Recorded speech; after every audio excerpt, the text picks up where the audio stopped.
वेद व्यास जी भागवत में लिख रहे हैं, हा नाथ रमण प्रेष्ठ क्वासी क्वासी महाभुज अतप्यंस्तं चक्षाणाम् अन्य इव यूथपम।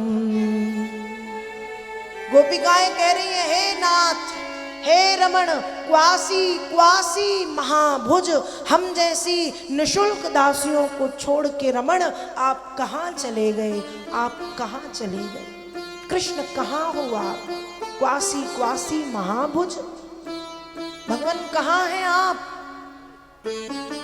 गोपियां भगवान को ढूंढ रही हैं, रोती हैं, बिलखती हैं, बिलाप करती हैं, करुण क्रंदन करती हैं। कृष्ण के वियोग में गोपियां कृष्ण जैसी ही हो चुकी हैं। कहते हैं आप जिस भगवान का ज्यादा भजन करते हैं, धीरे धीरे उनके चरणों की धूल का एक छोटा सा कण मात्र आपके भीतर भी आ जाता है। तो गोपियां इतना कृष्ण कृष्ण कहती हैं, इतना कृष्ण कृष्ण कहती हैं कि गोपियां भी भगवान कृष्ण के जैसी दिखने लगी। इतना कृष्ण कहा है, सोते उठते खाते पीते आते जाते नहाते भोजन पकाते भोजन करते गोपियां कृष्ण कृष्ण कृष्ण कृष्ण कृष्ण कृष्ण कृष्ण कृष्ण कृष्ण कहती हैं। कृष्ण नाम में गोपियां डूबी, भगवान को ढूंढती हैं, भगवान को खोज रही हैं, भगवान को तलाश कर रही हैं। क्वासी क्वासी महाभुज, प्रभु आप कहाँ हैं, हे गोविंद आप कहाँ हैं। भगवान को गोपियां ढूंढ रही हैं। एक बड़ा सुंदर भाव आता है, सुनिएगा गोपियां क्या कह रही हैं। तुम्हारी याद आती है बताओ, क्या करे मोहन। तुम्हारी याद आती है बताओ, क्या करे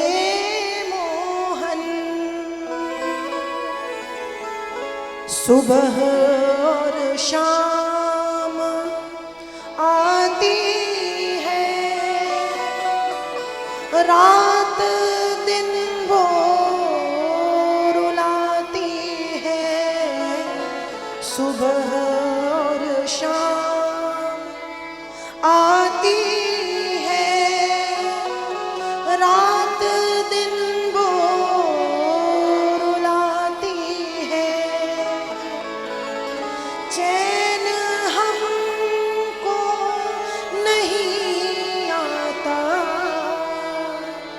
चैन हमको नहीं आता, बताओ क्या करे मोहन।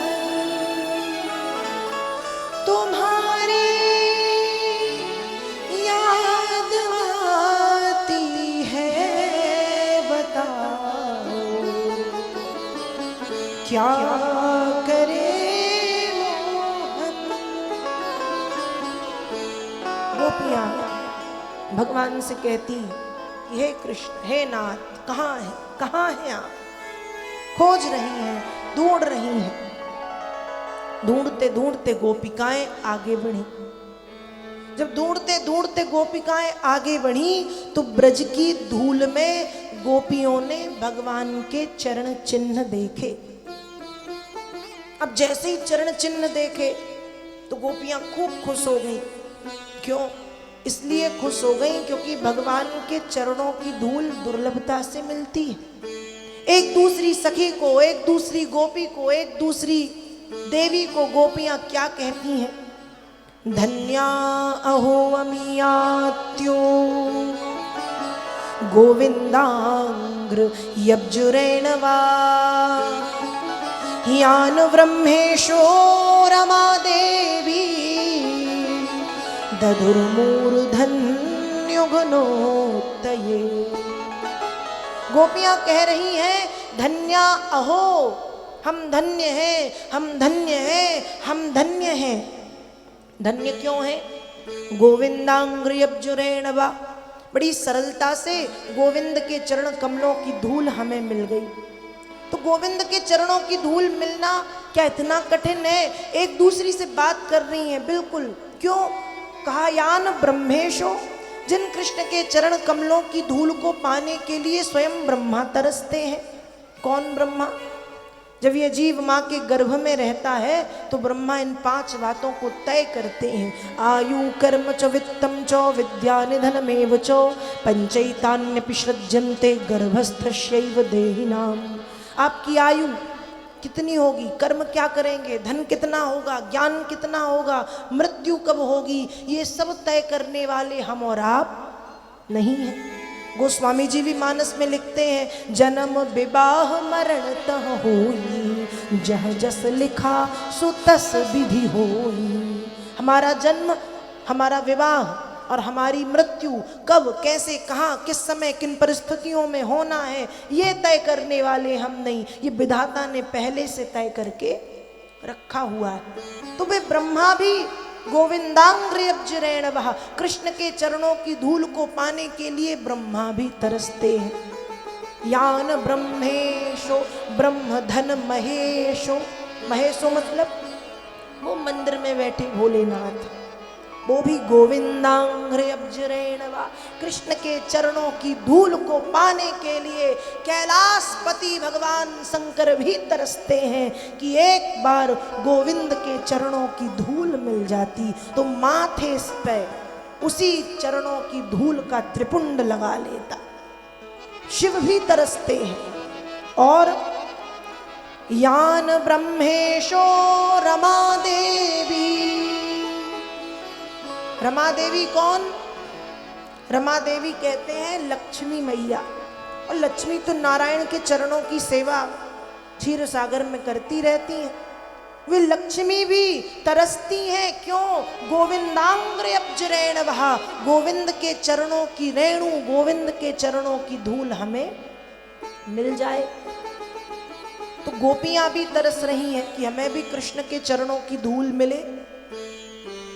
तो धन्या अहो अमियात्यो, गोपियों को वो धूल मिल गई, इसलिए एक दूसरी गोपी को, एक दूसरी सखी को गोपियां धन्य धन्य कह रही हैं। जब गोपियां आगे बढ़ी तो चरणों की धूल तो दिखाई दी, लेकिन भगवान के चरण कुछ गहरे गहरे दिखाई दिए।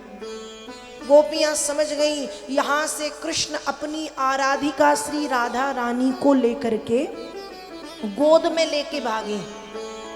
जब व्यक्ति अपने कंधे पे किसी बोझ को रखता है तो व्यक्ति के पैर नीचे जमीन पे क्या होते हैं, धंसने लगते हैं। जैसे हम कोई बोरा उठा लें अनाज का, चावल का, गेहूं का, या कोई वजनदार वस्तु उठा लें तो क्या होगा, हमारे पैर जमीन में धंसने लगते हैं। तो गोपियों को चरण चिन्ह तो दिखे, लेकिन वो चरण भी धूल में गहरे गहरे। गोपियां समझ रही हैं कृष्ण यहां से अपनी आराधिका श्री राधा रानी को गोद में लेकर के भागे। गोपियों ने जब ये देखा तो और खुश हो गए। भगवान के भागने के दो कारण हैं। पहला, गोपियों के मान को दूर करना, अभिमान को, और दूसरा, राधा रानी कहीं पर नाराज होके बैठ गई तो राधा रानी को मनाना है। राधा रानी क्या कह रही है, प्रेम गली अति सांकरी जामे दो न समाए। ये प्रेम की जो गली है ये बड़ी सकरी होती है, इसमें दो नहीं आते। तो राधा रानी क्या कह रही है, एक तो तुम ये कहते हो कि तुम मुझसे प्रेम करते हो और इतनी सारी गोपियों से भी तुम प्रेम करते हो, तो तुम्हारी गली है या गला? प्रेम गली अति सांकरी, इतनी सकरी गली में ये कहा जाता है, तो तुम कैसे ये कर सकते हो, तुम झूठ बोलते हो। और ऐसा कह के राधा रानी चली गई, रूठ गई। और जब राधा रानी रूठ गई तो राधा से ही तो सारा रास है, राधा में ही तो सारा रस है, और राधा के बिना कृष्ण आधे हैं। जब भगवान ने देखा कि रासेश्वरी ब्रजेश्वरी राधा रानी ही चली गई तो फिर रासलीला कैसे होगी।